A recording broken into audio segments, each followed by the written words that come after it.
is Jack Kelly, and today I'll be highlighting some facts that I think make hockey the hardest sport to play.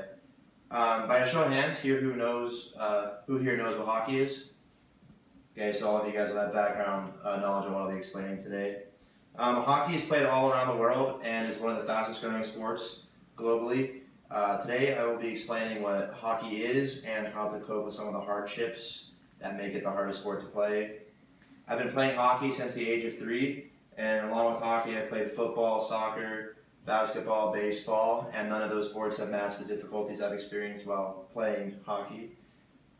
Today I'll highlight the emotional toll it takes, along with the coordination and physical toll it takes on your body, and how to cope with all the stress that is brought forth from hockey. First we'll start with the emotional toll that it takes on you. Having to leave home and search for better hockey opportunities is hard for both the player and the family.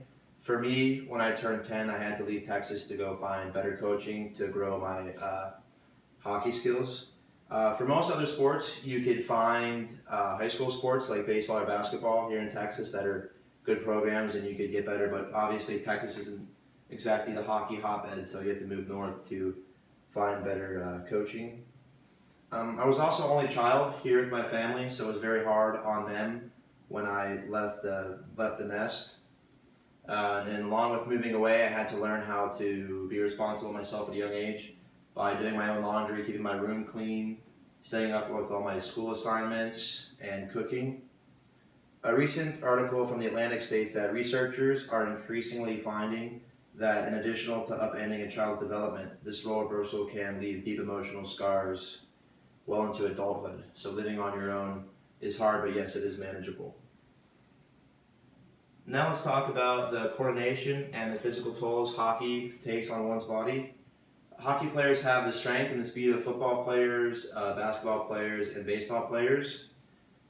But what makes it even more impressive is that we do it all on a 1/4 inch thick piece of steel on the bottom of our skates. And if you've skated before, you understand how hard it is to stay balanced.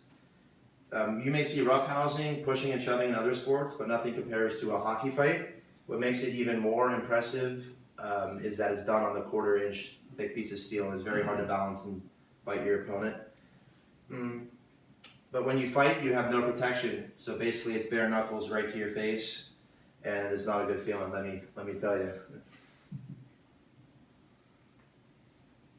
A typical hockey season starts in September and lasts all the way to April, and you play between 60 to 80 games. For the league I played in, we just got done with 60 regular season games, and we got knocked out in a best-of-5 series.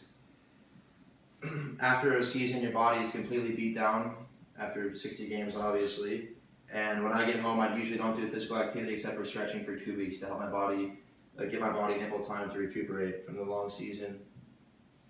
The National Post includes information that by the end of the season, NHL players hobble off the ice with an assortment of nagging injuries, some requiring surgeries, but most everyone is physically drained.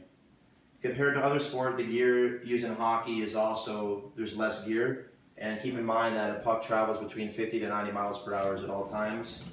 And an example of this is hockey players, we wear half visors which do not cover our full face, and you can only imagine what taking a 90 mile per hour puck to the face could feel like.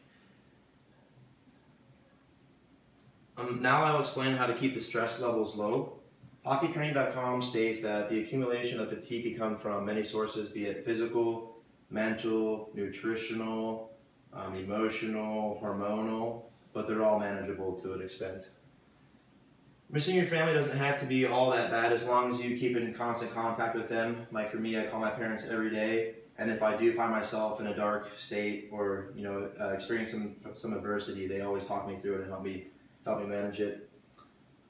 If you come into a dark state or you're finding a task difficult to complete, just stay positive rather than worrying or feeling bad that you're not with your family by being like you're homesick. Just focus all your energy on why you're there in the first place and improving your hockey skills. Another key point during the season is to keep your body from becoming completely worn out, and that is very important to stay in shape during the season. This means taking your vitamins so you don't get sick, stretching after practice, after games, cooling down so you don't tear muscles, and after practices as well, and get plenty of sleep. So a road trip on our league, typically it could be from 4 hours to 16 hours, and buses are extremely hard to sleep on. So managing your sleep schedule is important on an off Sunday, taking care of it, taking care of your body.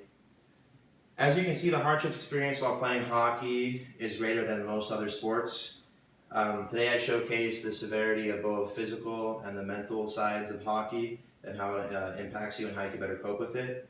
And now I will leave you with a video that showcases how hard it is to play.